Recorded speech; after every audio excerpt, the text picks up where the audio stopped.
Vinho não vai faltar em São Januário. O Tuga que está chegando é dono de uma vinícola aqui em Portugal. Mudanças importantíssimas vão acontecer nesta quarta-feira. Olha, o Vasco está no limite para contratar jogadores estrangeiros. Há uma cota e o Vasco praticamente bateu nela. Beleza pura, povão vascaíno! Que bom ter você de volta aqui no meu canal, que a cada dia cresce graças ao seu like. Deixe o seu joinha aí, se inscreva no canal, ative as notificações. Juntos, vamos chegar à marca dos 100 mil. Eu vou rodar a vinheta e na volta, só dá Vasco!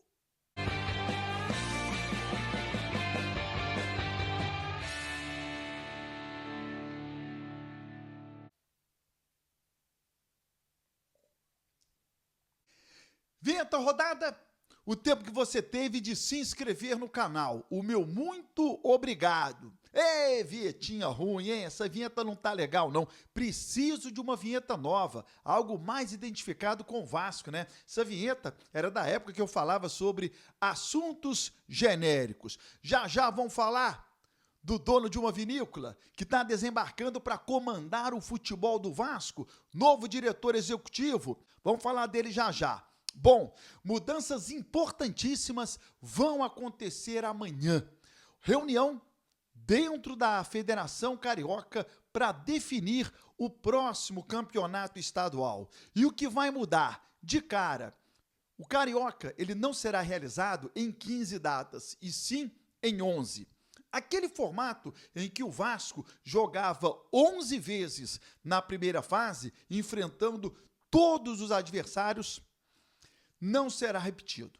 O Vasco vai jogar 6 partidas na primeira fase do Campeonato Carioca. Os 12 clubes serão divididos em 2 grupos, 6 no grupo A, 6 no grupo B. As equipes de um grupo enfrentam as equipes do outro grupo. Então serão 6 jogos na primeira fase. Os 4 melhores avançam para a fase quartas de final e aí teremos mata-mata, semifinal e a grande decisão. Como o Campeonato Carioca será realizado em 11 datas, teremos, portanto, 6 jogos na primeira fase. A decisão, jogo único. Teremos 2 partidas na fase quartas de final, 2 partidas na fase semifinal e apenas um jogo na grande decisão. Por quê? Não, uma partida na fase quarta de final, 2 jogos na semifinal e 2 jogos na decisão.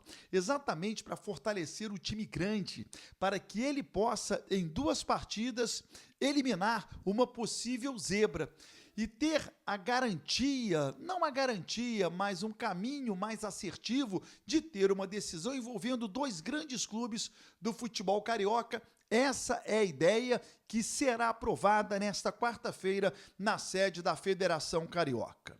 Bom, o Vasco está contratando ou contratou um diretor executivo para comandar o futebol vascaíno. Admar José Ferreira Lopes, 41 anos, ele é natural da cidade de Hermesinde, que fica junto ao Porto. E ele possui uma vinícola chamada Flandório, que fica no norte de Portugal, na região Trás-os-Montes. Portanto, não vai faltar vinho em São Januário, não vai ter copo vazio no CT Moacir Barbosa. O Admar Lopes, como é mais conhecido, o Admar José Ferreira Lopes, ele chega em São Januário com um vasto material de jogadores que ele possui no radar. São mais de 150 nomes. E como é que vai funcionar? O Fernando Diniz passa uma demanda de perfil de jogadores que lhe interessa. Não nome de atleta, mas sim perfil. Preciso de um lateral dessa maneira, preciso de um meia nesse esquema, preciso de um atacante assim. O Vasco, instituição, diretoria, a SAF do Vasco, passa para o Admar as demandas do Fernando Diniz e o orçamento que o Vasco tem para contratar. Em cima dessa equação, o Admar pega os atletas e mostra para o Fernando Diniz: professor, treinador, dentro do perfil que você escolheu, eu tenho esses aqui, que também estão dentro de um perfil orçamentário da diretoria do Vasco. O que você acha? Esse me interessa, esse não, esses dois sim, e aí o Admar corre atrás para fechar essa negociação. É muito bom a gente destacar que o fato dele ser português é interessante pelo relacionamento dentro do Vasco da Gama, dentro do CT Moacir Barbosa, né, facilitando o diálogo por conta da língua portuguesa. E o conhecimento que ele tem no futebol da América do Sul, futebol português e até futebol francês, pegando jogadores em nível médio de orçamento, que são os atletas que cabem dentro do bolso do Vasco. É bom a gente lembrar o seguinte: o regulamento do Campeonato Brasileiro prevê que você só pode inscrever no máximo 9 jogadores estrangeiros por partida. Hoje, o Vasco tem 8. Ele tinha 11 atletas. Acabou liberando 3. Capasso, Paê e o Maxime Domingues. Está emprestado. Então, o Vasco, nesse momento, tem capacidade para contratar mais um estrangeiro e colocar os 9 à disposição do treinador para uma partida. Quais são os estrangeiros que o Vasco tem nesse momento no plantel? Verrete, Sforza, Garré, Puma, Maurício Lemos, Jean Davi, Nuno Moreira e o Lloyd Augusto. São 8, portanto.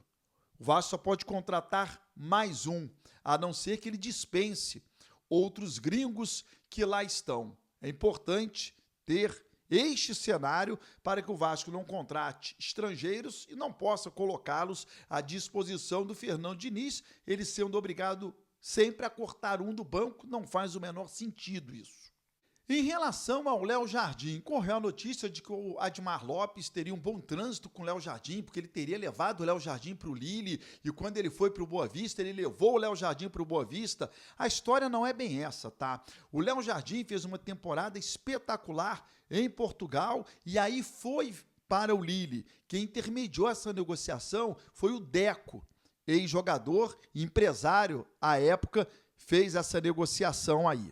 O Gerhard Lopes era o investidor do Lille e também investidor no Boa Vista. E quando ele assumiu o Boa Vista, ele pegou o Léo Jardim, que estava sem espaço no Lille, e levou para o Boa Vista. Tanto é que depois ele voltou para o Lille, o Léo Jardim.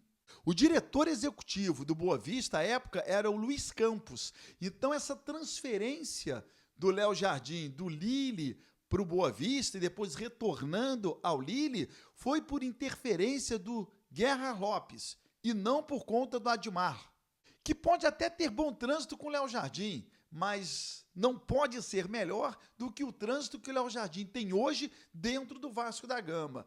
E eu volto a frisar aqui, acho que esse relacionamento não está legal e, aproveitando até a vinda de um diretor executivo com o melhor olhar para o cenário em busca de reforços, eu prefiro dispensar o Léo Jardim do que pagar 1 milhão para ele, 1,5 milhão. Eu prefiro contratar 2, 3 jogadores de 500 mil do que pagar 1 milhão a 1,5 milhão para o goleiro Léo Jardim. Se inscreva no canal, ative as notificações e até o próximo vídeo.